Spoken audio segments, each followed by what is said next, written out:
안녕하십니까. 오늘 편관치살에 대한 다른 이야기입니다. 예전에 그 편관치살에 대해서 몇 가지 이제 영상 올린 게 있는데요. 오늘은 좀 실제적인 예를 보이려고 합니다. 편관치살을 맞은 사람의 명식, 그에 어떤 일이 일어났는가에 대해서 구체적으로 이제 이야기 분식을 가져볼게요. 편관치살의 괴력이에요. 제가 가져온 명식을 바탕으로 이제 풀어보는 시간을 가져보겠습니다.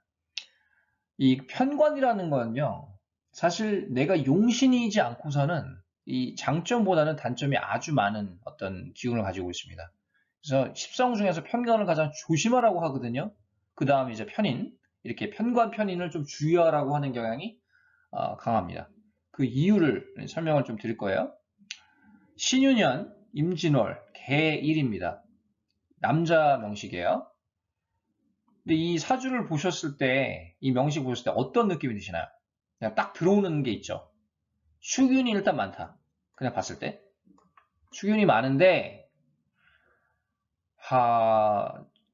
저 같은 경우는 눈에 딱 들어온 점이 이 진의 원진입니다. 진의 원진.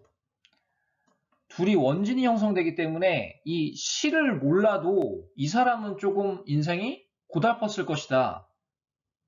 병치레가 많을 것이고 이 스트레스 속에서 많이 살았을 것이다. 아주 고난 고통이 많은 사람이었을 것이다라는 판단은 들어요.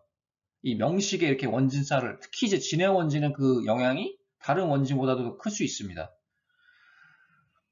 그래서 그리고 이제 신금 유금이 있는데 이게 편인이에요. 둘 다 편인입니다. 그래서 부모의 어떤 덕도 조금 적었을 것이다. 특히 어머니의 덕이 아주 없지 않았을까 싶어요. 그 다음에 이제 진의 원진이기 때문에 이 진의 원진이요.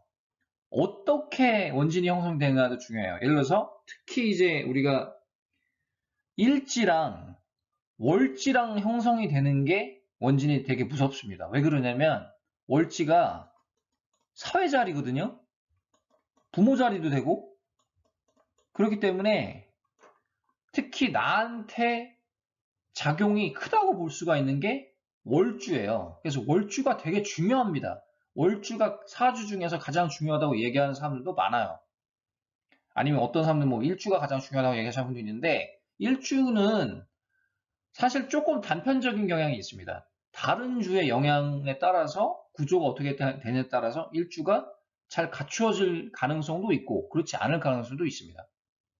그래서 저도 이제 일주보다는 월주를 더 중요시하고요. 또 사회 부모 자리이기 때문에 이 사람은 직장적인 문제, 인간관계, 그리고 이제 부모의 덕이 이 세 가지의 측면에서 다 문제가 있었을 것이다. 이렇게 보고 있거든요. 그래서 이 사람 실제로 직업적인 문제, 그리고 이 수가 많기 때문에 불필요하게 많아요. 수기운이. 그 때문에 우울증, 조울증,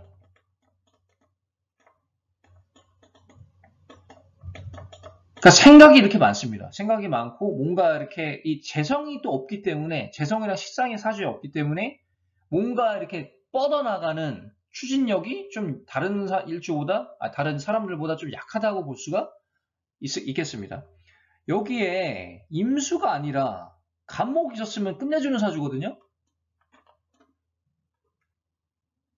뭐 갑자든지 뭐 갑자 월주로 가든지 이런 식으로 가면 좋은데 이게 제가 봤을 때 목이 없을 것 같고 이 시에도 일단 식상이랑 재성이 약합니다. 일단 삼주상에는 보이질 않는데 시에 있더라도 아마 그 기운이 약했을 겁니다. 저는 그렇게 보고 있고요. 이 사람이 2019년이 기해년이에요. 기해년이죠? 기해년에 이때가 이 기토가 이 사람한테는 편관이에요. 이 편관을 제대로 맞았습니다. 이때. 그럼 이 개수가 작용을 못하죠.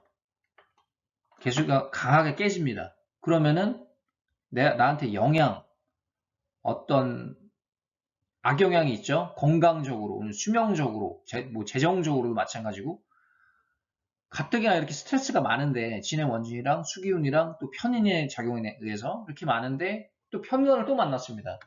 그래서 이 사람은 2019년에 요절을 했어요.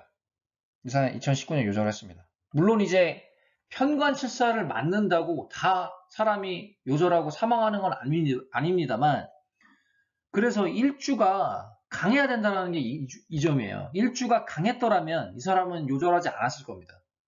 근데 일주가 개일주고 구조가 좋지 않은 데다가 또 기토 편관을 만났기 때문에 이 감당이 안 돼서 요절을 한 겁니다. 또 이 세운에서도 편관을 만났었어요. 제가 이 세운을 확인을 해봤는데 대운, 세운 다 편관을 만났습니다. 이렇게 겹겹이 오는 편관은 무서워요. 피하기가 되게 어렵습니다. 그래서 일주가 강해야 한다. 강해야 편관을 쓸 수가 있다. 이렇게 우리가 얘기를 하는 거예요.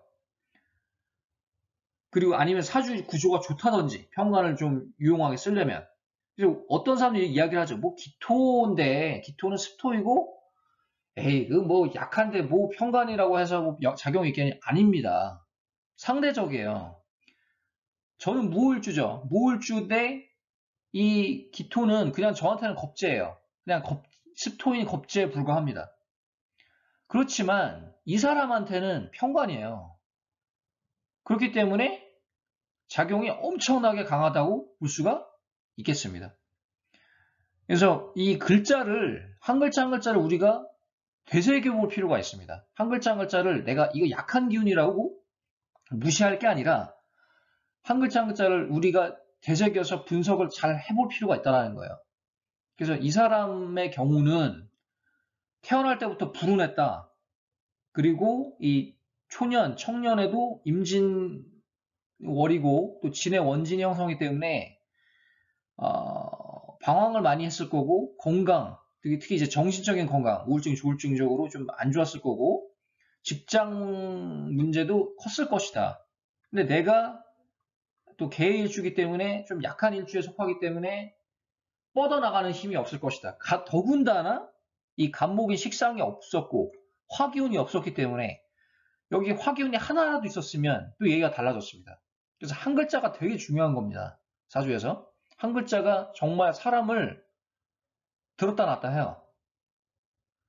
그래서 오늘은 그 편관칠살의 괴력에 대해서 이야기를 한번 다시 해봤습니다. 어떠셨나요?